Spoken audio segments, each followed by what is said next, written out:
అందరికీ నమస్కారం. ఈ వీడియోలో కారం దోశ ఎలా చేసుకోవాలో చూడబోతున్నాం. దీనికి మెయిన్ ఇంగ్రీడియంట్ కారం.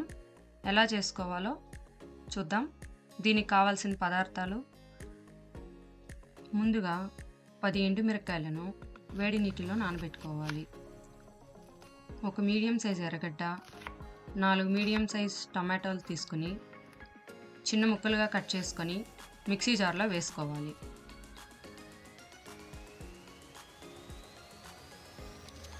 తరువాత 3 తెల్లగడ్డపాయలు, నానబెట్టిన ఎండుమిరపకాయలు వేసుకోవాలి. నేనైతే వాటర్తో పాటు వేసుకున్నాను. మీరు మిరపకాయలు మాత్రం వేసుకుంటే చాలు. లాస్ట్లో అవసరపడినప్పుడు వాటర్ యాడ్ చేసుకోండి. ఉప్పు వేసుకొని ఫైన్ పేస్ట్గా బ్లెండ్ చేసుకోండి. స్టవ్ ఆన్ చేసుకొని ఒక కడాయి పెట్టి 3 టేబుల్ స్పూన్స్ నూనె వేసుకోండి. ఈ కారం నూనెలో ఉడకడం వలన 2 రోజులైనా నిల్వ ఉంటుంది. నూనె వేడెక్కాక ఆవాలు, జీలకర్ర వేసి చిటపటలాడిన తర్వాత చిటికెడు పసుపు,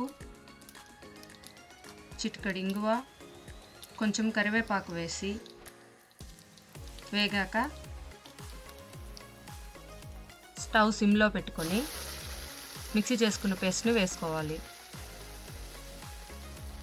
అడుగు పట్టకుండా గరిటెతో బాగా కలిపి ఒకసారి టేస్ట్ చూడండి.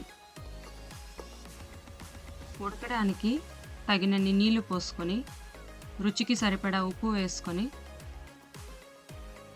బాగా కలపాలి.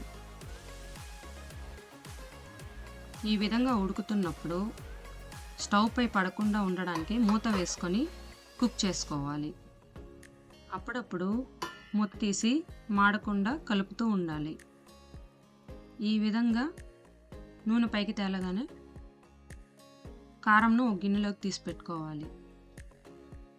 అంతే, కారం రెడీ అయింది. ఆ తర్వాత దోశ ప్యాన్ పెట్టి అది వేడయ్యాక ఒక గరిటె పిండితో రౌండ్గా స్ప్రెడ్ చేసుకోండి. దోశ మందంగా కాకుండా పలుచగా ఉంటే క్రిస్పీగా ఉంటుంది. దోశ చుట్టూ 1 స్పూన్ నూనె వేసుకోవాలి. కొంచెం కాలిన తర్వాత 2 స్పూన్ల కారం వేసి యూనిఫామ్గా స్ప్రెడ్ చేసుకోవాలి.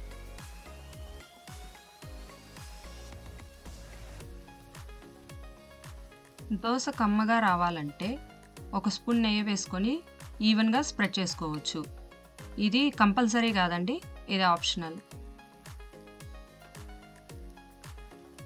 బ్రౌన్గా కాలిన తర్వాత తిప్పుకొని 30 సెకండ్స్ ఉంచి ప్లేట్లోకి తీసుకుని పీనట్ చట్నీతో సర్వ్ చేసుకోండి. ఎంతో రుచికరమైన కారం దోశ రెడీ. మీరు ఈ రెసిపీ ట్రై చేసి ఎలా ఉందో కమెంట్ చేయండి. Thanks for watching the video. Please like, share and subscribe.